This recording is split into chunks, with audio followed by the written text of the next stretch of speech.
नहमदुहु व नुसल्ली व नुसल्लिमु अला सय्यिदिना व मौलाना मुहम्मद रसूलिहिन नबिय्यिल अमीनिल हनीनिल मकीनिल करीमिर रऊफिर रहीम। अम्मा बअद फ़अऊज़ु बिल्लाहि मिनश शैतानिर रजीम। बिस्मिल्लाहिर रहमानिर रहीम। क़ाल अल्लाहु तबारक व तआला फ़िल कलामिल मजीद फ़ुरक़ानिल हमीद वत्लु अलैहिम नबअ इब्नै आदम बिलहक़ इज़ क़र्रबा क़ुरबानन फ़तुक़ुब्बिल मिन अहदिहिमा व लम युतक़ब्बल मिनल आख़र। सदक़ल्लाहुल अज़ीम व सदक़ रसूलुहुन नबियुल करीम। यकीनन ये रब्बे ज़ुल जलाल का फ़ज़ल व एहसान है कि मैं और आप यौमुल अदहा के इस बाबरकत दिन अल्लाह के घर में सरबसजूद होने का शर्फ़ और एज़ाज़ हासिल कर रहे हैं। दुआ करता हूँ कि रब्बे ज़ुल जलाल आपका आना, बैठना, सुनना, सुनकर अमल का इरादा करना अपनी बारगाह में कबूल और मंजूर फरमाए। मैंने सरनामा कलाम के तौर पर सूरह माइदा की 27 नंबर आयत आपके सामने तिलावत करने का शर्फ़ और एज़ाज़ हासिल किया। इस आय करीमा के ज़ेल में अल्लाह रब्बुल इज़्ज़त ने इरशाद फरमाया, आप उन लोगों को आदम के 2 बेटों हाबील और काबील की खबर सुनाएं जो बिल्कुल सच्ची है। जब दोनों ने अल्लाह के हुजूर एक एक कुर्बानी पेश की, सो उनमें से एक हाबील की कुर्बानी कबूल कर ली गई और दूसरे से कबूल न की गई। इस आया करीमा के ज़ेल में मेरी गुफ्तगू का मौजू है फ़लसफ़ा कुर्बानी। ये 2 लफ्ज़ों का मुरक्कब है। पहला लफ्ज़ है फ़लसफ़ा और दूसरा लफ्ज़ है कुर्बानी। फ़लसफ़ा की एक सादा सी तारीफ़ उलमा ने बयान की है, अक्ल के ज़रिए हक़ाइक़ तक जानना फ़लसफ़ा कहलाता है। हम कुर्बानी को फ़लसफ़ी एतबार से देखते हैं, लुग़वी एतबार से इसे समझते हैं कि कुर्बानी क्या है। यकीनन ये जो कुर्बानी के दिन हैं, आपने बकसरत इस बात का मुशाहिदा किया होगा, लोग एक दूसरे के मुकाबले पर कुर्बानी ख़रीदते हैं। कुर्बानी ख़रीदने के बाद फिर चर्चा करते हैं। 2 लाख का जानवर ख़रीदा, किसी ने पूछा तो कह दिया 2.5 लाख का ख़रीदा है। 1 लाख की गाय ख़रीदी तो पूछने पर बता दिया 2 लाख की ख़रीदी है। हम लोग फिर कुर्बानी का जानवर ख़रीदने के बाद उसका चर्चा करते हैं और ये ख्याल करते हैं कि ये जानवर कुर्बानी है। ये हमारे जहन में एक सोच होती है कि ये ऊँट, ये गाय, ये भैंस, ये कट्टा, ये बच्चा, ये बकरी, ये दुम्बा, ये भेड़, ये दरअसल कुर्बानी है। आए कुरान और सुन्नत की रोशनी में समझने की कोशिश करते हैं कि कुर्बानी दरअसल क्या है। What is the real picture of sacrifice? कुर्बानी की हकीकी तस्वीर क्या है? कुर्बानी कहते किसे हैं? जब हम लफ्ज़ कुर्बान बोलते हैं, उमूमी तौर पर हम कुर्बानी का लफ्ज़ इस्तेमाल करते हैं, जबकि अल्लाह रब्बुल इज़्ज़त ने कुरान में जो लफ्ज़ इस्तेमाल किया वो है कुर्बानन। ये बाब तफ़ईल से है।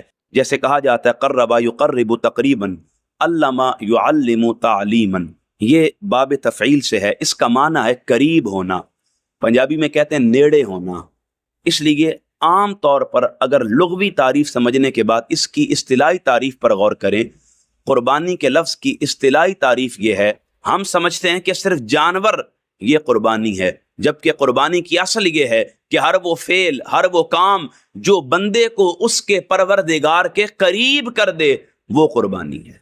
अगर अब भी आपको समझ ना आए तो आए सैयदना अली शेर खुदा करमल्लाहु वजहुल करीम की बारगाह में चलते हैं और आपसे सवाल करते हैं कि ए बाब मदीनतुल इल्म, फरमाइए तो सही कुर्बानी क्या है। हज़रत अली शेर खुदा फरमाते हैं, कुर्बानी के मुतालिक सवाल करने वालों सुन लो, अस्सलातु कुर्बानु लिकुल्लि तक़िय्यिन, हर मुत्तकी परहेजगार के लिए नमाज कुर्बानी है। हम समझ रहे थे कि जानवर कुर्बानी है, भेड़, बकरा, गाय, भैंस ये कुर्बानी है, जबकि मौला अली फरमाते हैं कि असल में नमाज कुर्बानी है। अल्लाह रब्बुल इज़्ज़त ने कुरान मजीद में इरशाद फरमाया, फ़वैलुल लिल मुसल्लीन अल्लज़ीना हुम अन सलातिहिम साहून। नमाज को क़ज़ाए वक्त में अदा करना खराबी है और नमाज को कामिल वक्त में अदा करना कुर्बानी है। अगर एक बंदा पूरे दिन में 24 घंटों में से आधा घंटा भी अल्लाह के लिए वक्फ नहीं करता, तो अल्लाह रब्बुल इज़्ज़त फरमाता है कि ये जो वक्त सर्फ नहीं कर रहा ये उसके लिए खराबी है। लेकिन जो बंदा भी पूरे दिन में 24 घंटों में से آدھا گھنٹہ خالص نیت کے ساتھ اللہ کے حضور کھڑے ہو کر قیام کرتے ہوئے تکبیر کے بعد ہاتھ باندھ کر اللہ کے حضور عجز و نیاز مندی کے ساتھ پیش ہوتا ہے، اللہ فرماتے ہیں یہ اس کا پیش ہونا ہی دراصل قربانی ہے۔ فلسفہ قربانی کا پہلا نقطہ یہ ہے کہ نماز قربانی ہے۔ اب نماز قربانی کس طرح ہے، آئیں قرآن مجید کی سورہ نور کی 37 نمبر آیت سے اسے سمجھتے ہیں۔ اللہ رب العزت نے فرمایا رجال، مرد، کہنے والا کون ہے؟ اللہ۔ اور کیا کہہ رہا ہے؟ رجال۔ رجال کا مطلب ہے مرد۔ ہم عرف میں ایک دوسرے کو مرد کہتے رہتے ہیں، گاؤں کے سارے بندے مل کر کسی ایک کو مرد کہتے ہیں، یہ بڑا مرد ہے، یہ بڑا مرد ہے۔ اس کو جس سے ہم مرد بنا رہے ہیں اس کے مرد ہونے میں شک ہو سکتا ہے، لیکن مجھے بتائیں جسے رب مرد کہہ رہا ہوگا اس کے مرد ہونے میں شک ہو سکتا ہے؟ باری تعالیٰ بتا تو صحیح، وہ کون سا خوش بخت ہے، سعادت مند ہے جس سے تو مرد کہہ رہا ہے؟ رب فرماتے ہیں سنو، رجال لا تلہیہم تجارت ولا بیع عن ذکر اللہ و اقام الصلاۃ، سنو دنیا کا کوئی کام جس سے نماز سے نہ روکے وہ مرد ہوتا ہے۔ میں ایک اشارتاً بات آپ کو سمجھا دیتا ہوں۔ اللہ رب العزت نے یہ فیصلہ کر لیا کہ جو نمازی ہے وہ مرد ہے۔ سردیوں کی ٹھٹھرتی ہوئی رات ہے، کوئی بندہ 80 سال کی عمر کا بزرگ ہے، وہ گھر سے نکلتا ہے، اللہ کے حضور مسجد میں حاضر ہوتا ہے، ٹھنڈے پانی سے وضو کرتا ہے، صف میں کھڑا ہوتا ہے۔ رب فرماتے ہیں لوگوں سنو، رجال، یہ مرد ہے۔ رب اسے مرد کہہ رہا ہے۔ اس کا مطلب ہے کہ جو نماز ادا کرنے والا نمازی ہے، رب اسے اس کی عمر کی وجہ سے نہیں، اس کے نماز کے عمل کی وجہ سے مرد بنا رہا ہے۔ اب اس کے برعکس اگر کوئی 18 سال کا، 20 سال کا، 25 سال کا، 30 سال کا جوان ہے، ادھر اللہ کا منادی مسجد میں کامیابی کی طرف بلاتا ہے، دارین میں نجات کی طرف بلاتا ہے، برزخی حیات میں بہتری کی طرف بلاتا ہے، اسے جنت کی کامیابی اور کامرانی کی طرف بلاتا ہے، اور وہ نوجوان جو اپنے آپ کو مرد سمجھتا ہے، گاؤں والے جسے مرد کہتے ہیں، وہ گلی کے نکڑ پر کھڑا ہے، اپنے گھر کے نرم و گداز بسترے پر بیٹھا ہے، دوستوں کی سنگت کو انجوائے کر رہا ہے، وہ جسے ہم مرد کہتے ہیں، رب فرماتا ہے وہ مرد نہیں ہے، مرد وہ ہے رب کا منادی آذان بعد میں دیتا ہے، وہ سردی کی سرد رات میں وضو کرتے ہوئے پہلے اللہ کے حضور حاضر ہو جاتا ہے۔ اچھا، آقا کریم کی ایک حدیث ہے، حضور علیہ الصلوۃ والسلام نے فرمایا، میرے ساتھ مکمل کیجئے گا، نماز میری آنکھوں کی، کیا فرمایا حضور نے؟ نماز میری آنکھوں کی ٹھنڈک ہے۔ حدیث کے الفاظ ہیں جعلت قرۃ عینی فی الصلاۃ، نماز کو میری آنکھوں کی ٹھنڈک بنایا گیا۔ اس کا مطلب یہ ہے جب کوئی نوجوان مصلی پر آتا ہے، ٹھنڈ کسے ملتی ہے؟ بولیں ذرا، ٹھنڈ کسے پہنچتی ہے؟ میں پنجابی میں عام لفظوں میں آپ کو سمجھاتا ہوں، جب کوئی نوجوان مصلی پہ کھڑا ہو جائے، ٹھنڈ کسے پہنچتی ہے؟ حضور میں۔ اچھا، حضور علیہ الصلوۃ والسلام دے سینے تے نہیں، کندھیاں تے نہیں، متھے تے نہیں، بلکہ حضور دی اکھاں۔ اصول یہ ہے کہ جب کوئی بندہ نماز میں گناہگار اللہ کے حضور مصلی پر کھڑا ہوتا ہے، وہ ادھر مصلی پر کھڑا ہوتا ہے، ادھر حضور کی نظروں میں آ جاتا ہے۔ نماز وہ عمل ہے جو بندے کو حضور کی نظروں میں لے آتی ہے، اور جان لیں جو حضور کی نظر میں آ جاتا ہے، جس پر حضور کی نگاہ پڑ جاتی ہے، اور کس پر حضور کی نگاہ پڑتی ہے؟ وہ جو حضور کے قریب ہوتا ہے۔ اور کون حضور کے قریب ہوتا ہے؟ وہ جسے آقا کا قرب نصیب ہو جاتا ہے۔ اس کا مطلب یہ ہے جسے آقا کا قرب ملے وہ حضور کی نگاہوں میں آ جاتا ہے، اور جو بندہ حضور کی نگاہوں میں آنا چاہتا ہے اسے نماز کے ذریعے اللہ کے قریب ہونا ہوتا ہے۔ نماز بندے کو حضور کی نگاہوں میں لے کر آتی۔ اس کا مطلب ہے کہ نماز انسان کو حضور کی نگاہوں میں لا کر اللہ کے قریب کرتی ہے، اور جو اللہ کے قریب ہونا چاہتا ہے اسے قربانی دینی ہوگی۔ اس کا مطلب ہے کہ نماز اصل میں قربانی ہے۔ پہلا نقطہ یہ سمجھ لیجئے کہ ہم جو خیال کرتے ہیں کہ جانور میں قربانی ہے، فی الوقت چند لمحوں کے لیے اس بات کو ذہن سے نکال دیں، جانور میں قربانی بعد میں ہے، نماز میں قربانی پہلے ہے۔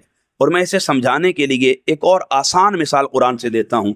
اللہ رب العزت نے سورہ اعراف میں فرمایا وَمِنَ الْأَعْرَابِ، گاؤں والے، اعرابی کہتے ہیں دیہاتی کو۔ اللہ نے فرمایا وَمِنَ الْأَعْرَابِ، گاؤں والے، من یؤمن باللہ والیوم الآخر، اللہ فرماتا ہے اور کچھ گاؤں والے وہ ہیں جو اللہ اور قیامت پر ایمان رکھتے ہیں۔ اچھا، وَيَتَّخِذُوا مَا يُنْفِقُوا، کچھ پیسے انہوں نے پکڑ لیے ہیں اور پھر انہیں خرچ کرتے ہیں۔ اچھا، خرچ کرتے ہوئے وہ اس سے کوئی جانور نہیں خریدتے، گائے، بکری، اونٹ، بھیڑ، بھینس وغیرہ نہیں لے رہے۔ وَمَا يُنْفِقُوا قُرُبَاتٍ، ان کی قربانی کی کیفیت یہ ہے عند اللہ وصلوات الرسول، کہ وہ اللہ رب العزت کے راستے پر کچھ مال خرچ کر دیتے ہیں اور پھر اس مال کو رسول اللہ کی بارگاہ میں لے کر حاضر ہو جاتے ہیں۔ ان کا مطمع نظر یہ ہے کہ یہ مال جب ہم رسول اللہ کی بارگاہ میں پیش کریں گے تو ہمیں رسول کی دعا نصیب ہو جائے۔ ان کا خیال یہ ہے کہ جب مال کو اللہ کے رسول کی بارگاہ میں پیش کریں گے، اپنے جمع خرچ کو رسول کی خدمت میں پیش کر دیں گے، اپنی ساری عمر کی کمائی کو جب رسول کی بارگاہ میں پیش کر دیں گے، اس کا نتیجہ یہ ہوگا کہ ہمیں رسول کی دعا نصیب ہو جائے گی۔ وہ مال خرچ کرتے ہیں دو وجوہات کے سبب، ایک وہ اللہ کا قرب چاہتے ہیں، دوسرا وہ رسول کی دعا چاہتے ہیں۔ اس کا سادہ سا مطلب یہ ہے، اللہ کا قرب اور رسول کی دعا دراصل یہ قربانی ہے۔ اللہ رب العزت نے قربانی کو ایک اور انداز میں قرآن میں بیان کیا۔ وہی آیت جو میں نے سرنامہ کلام کے طور پر ابتدا میں تلاوت کی، اللہ رب العزت نے اس آیہ کریم میں کیا فرمایا؟ وَاتْلُ عَلَيْهِمْ نَبَأَ ابْنَيْ آدَمَ بِالْحَقِّ، اے محبوب مکرم آپ اپنے صحابہ کو آدم علیہ السلام کے دو بیٹوں حابیل اور قابیل کا قصہ سنائیں، بالحق جو حق پر مبنی ہے۔ اس قرب قربانن، جب ان دونوں نے اللہ کے حضور قربانی پیش کی۔ حضرت آدم علیہ السلام کے دو بیٹے تھے، ایک مسئلہ کے بابت اللہ نے حکم دیا، اے آدم انہیں فرما دیجئے کہ یہ میرے راستے پر قربانی دیں۔ حابیل نے اور قابیل نے اللہ کے حضور قربانی پیش کی، دونوں کی قربانیوں کی نوعیت مختلف تھی، حیت تبدیل تھی۔ حابیل و قابیل میں ایک فرق تھا، قابیل کے پاس اناج تھا، زمین تھی، اور حابیل کے پاس ریوڑ تھا، جانور تھے، جاندار تھے۔ اور حابیل کو ان جانوروں میں ایک جانور بہت پسند تھا۔ مفسرین نے یہاں تک لکھا کہ جب سارے جانوروں کا ریوڑ چل رہا ہوتا تھا، حابیل اس جانور کے پیر بھی زمین پر پڑنے نہیں دیتا تھا، آگے بڑھ کر اس جانور کو اپنے کندھوں پر اٹھا لیتا تھا اور دونوں طرف سے اس کے ٹانگوں کو اپنے پاس دبا لیتا تھا اور اپنے کندھے پر اٹھا کر اسے چلا کرتا تھا۔ حابیل کو اس سے محبت اتنی تھی، حابیل کو اس سے پیار اتنا تھا کہ حابیل اس کے قدم بھی زمین پر آنے نہیں دیتا تھا۔ اب ایک طرف یہ حابیل ہے جس سے رب قربانی کا مطالبہ کر رہا ہے، اور ادھر قابیل ہے جس سے رب قربانی کا مطالبہ کر رہا ہے۔ اب دونوں اس قربانی کے مطالبے پر کیا کرتے ہیں؟ قابیل اپنے زمین میں سے، زراعت میں سے ایک سکا سٹا اللہ کے حضور پیش کر دیتا ہے، اور حابیل اپنی پیاری چیز راہ خدا میں قربان کر دیتا ہے۔ پھر نتیجہ کیا نکلتا ہے؟ اللہ رب العزت نے قرآن میں فرمایا فَتُقُبِّلَ مِنْ أَحَدِهِمَا، اللہ رب العزت نے ان میں سے ایک کی قربانی کو اپنے راستے پر قبول کر لیا۔ وہ جس نے اپنی پیاری چیز، اپنی محبوب چیز، اپنی پسندیدہ چیز اللہ کے راستے پر قربان کی، اللہ نے اس کی قربانی کو قبول کر لیا۔ اب تک تین باتیں سمجھ آئی۔ پہلی بات نماز قربانی ہے، دوسری بات مصطفیٰ کی دعا کے لیے اپنا مال خرچ کرنا قربانی ہے، تیسری بات راہ خدا میں اپنی محبوب اور پسندیدہ چیز اللہ کے حضور قربان کرنا، یہ قربانی۔ آئیں اسے مزید سمجھتے ہیں۔ اللہ رب العزت نے قرآن مجید فرقان حمید میں باپ اور بیٹے کی قربانی کا تذکرہ فرمایا۔ اس باپ اور بیٹے کی قربانی کا جس کا ذکر آپ کر رہے تھے، اللہ رب العزت نے سورہ الصافات میں فرمایا، حضرت ابراہیم کی قربانی کا تذکرہ کرتے ہوئے، قال یا بنی انی اری فی المنام، یہاں باپ کی قربانی کا تذکرہ ہو رہا ہے۔ قال، حضرت ابراہیم نے یا بنی اپنے بیٹے سے فرمایا کہ اے بیٹے اسماعیل، میں نے ایک خواب دیکھا ہے۔ کیا خواب؟ انی اذبحک، میں تجھے اللہ کے راستے پر ذبح کر رہا ہوں۔ فانظر ماذا تری، اب یہاں سے بیٹے کی قربانی کا سلسلہ شروع ہو رہا ہے۔ بتا تو صحیح تیری اس بارے میں کیا رائے ہے؟ حضرت اسماعیل نے جب اپنے بابا کی یہ بات سنی تو آپ پکار اٹھے، قال، فرمایا یا ابت افعل ما تؤمر، بابا جان آپ وہ کام فوراً کر ڈالیے جس کا آپ کو حکم دیا گیا ہے۔ सतजिदूनी इंशाअल्लाहु मिनस्साबिरीन, अगर अल्लाह पाक ने चाहा तो आप मुझे सब्र करने वालों में से पाएंगे। अब यहां हजरत इस्माइल की कुर्बानी का तज़किरा है।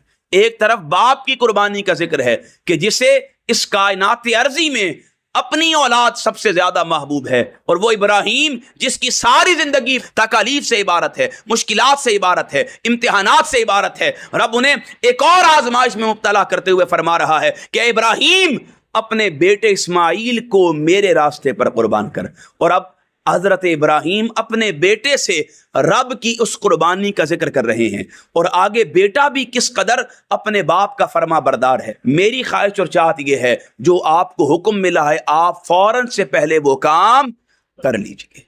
अब देखिए, दो कुर्बानियों को जमा कर दिया गया, और कुर्बानी क्या है? इब्राहीम अलैहिस्सलाम की महबूब तरीन चीज उनका बेटा है, और बेटे के लिए उनकी महबूब तरीन चीज उनके बाप की इज्जत, हुर्मत और उनकी नबूवत वाला वो ख्वाब है जो अल्लाह ने उन्हें अपनी बारगाह से दिखाया है।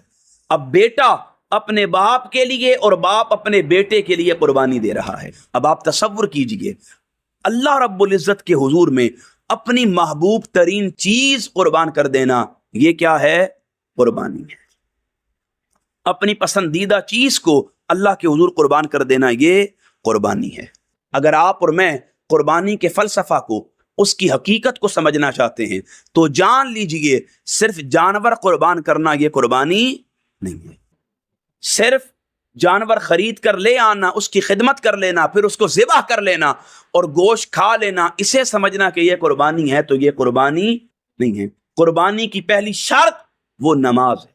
कुर्बानी की दूसरी शर्त वो रसूलुल्लाह सल्लल्लाहु अलैहि वसल्लम की नजर करम है, और कुर्बानी की तीसरी शर्त वो अपनी महबूब तरीन चीज राह खुदा में कुर्बान करना थे। ये बात क्यों छेड़ी? मैं तीसरी बात आपको अज़बर करवाना चाहता हूं कि कुर्बानी अपनी महबूब तरीन चीज अल्लाह के हुजूर कुर्बान करने का नाम है। और हजरत इब्राहीम ने इसी ताल्लुक मोहब्बत को बयान करते हुए अल्लाह के रास्ते पर अपनी महबूब तरीन चीज औलाद को कुर्बान किया, और जब औलाद को कुर्बान कर दिया तो रब की बारगाह में औलाद की कुर्बानी के बाबत एक इल्तिजा थी, रब्बना वबअस फीहिम रसूलन मिनहुम, ए बारी ताला मुझे अपनी बारगाह से वो रसूल अता कर जिसे तूने नबी उम्मी बना के भेजना है। जब आपने बेटे की कुर्बानी के बाद अल्लाह के हुजूर ये दुआ की, अल्लाह ने उस कुर्बानी की असल रूह के बाबत आपकी सुल्ब में अपने महबूब मोहम्मद मुस्तफ़ा के नूर को पैदा फरमा दिया। तो सामईन मोहतशम,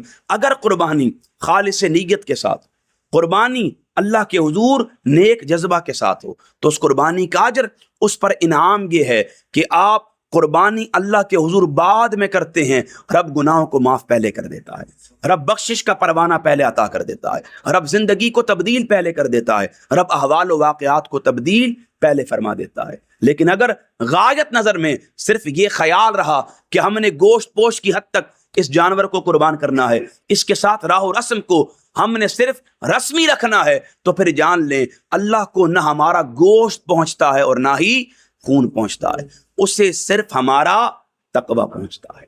अब मेरी इन सारी बातों से कोई ये ख्याल ना करे कि मैंने जानवर की कुर्बानी की नफी कर दी है, जानवर की कुर्बानी की नफी नहीं, ऐसी कोई बात नहीं है। जो आप जानवर ज़िबा करते हैं इसकी बड़ी फजीलत व अहमियत है।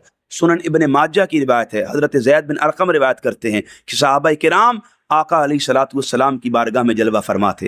हुजूर अलैहिस्सलातु वस्सलाम की बारगाह में अर्ज़ की, या रसूलल्लाह मा हाज़िल अदाहियु, या रसूल सल्लम फरमाइए तो सही ये कुर्बानी क्या है। हुजूर ने फरमाया, कुर्बानी के बारे में जानना चाहते हो, सुन्नतु अबीकुम इब्राहीम, कुर्बानी तुम्हारे वालिद इब्राहीम की सुन्नत है। फिर सहाबा ने अर्ज की, फमा लना फीहा या रसूल अल्लाह, आका फरमाइए तो सही इस कुर्बानी में हमारे लिए क्या है।